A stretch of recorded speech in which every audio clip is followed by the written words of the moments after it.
I ma'am Punamakta Kurumzari, Maroina, Hayeng, February Tari Kungamat Hoidegina, Mars Kitari Kun Pau Satagadori Badugumba, Class 12 ki, Yamna Marueba, exam Ashida Saru Yagadoriba, Isasin, Punamakta, Egi Magi Degi, Sarkar Gimagi Degi, the Manipur Miam Gimagi Degi. Yapa Pogger Pizari, Jimanipurgi, Toy Bayrang, Maruxida, Equi Ashigi Mirold, Amaditungi Mirogi, Pananaba, Tawing Shoot Lepa the Banina, and the Manipurmiam, the Apil of Jeningasi, Lugumba, Isasingi, Liber Lepa Doriba, Yamna Lurba, Skumba, Class 12 exam at the Mashida.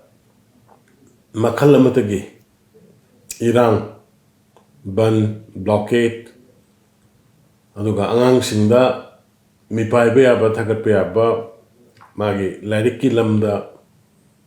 Larik Pabada, Akai Pigat, Makal Matagi, Tabuk Tong Sing, Togidanaba, and Apil Togjari, Aduna Amuana,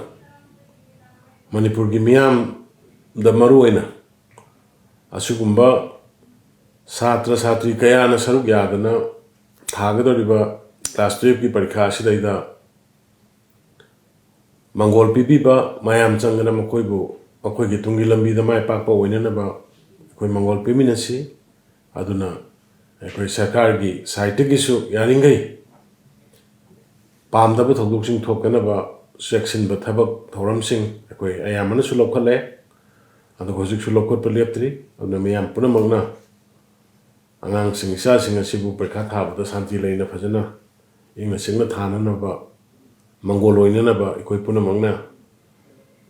isor koramina si loin na Mongol pimina si had na I, yapa pausel, Mongol pausel aduga satra sing puna makta, Mongol oibu oibiu had na I gisai tige hajri.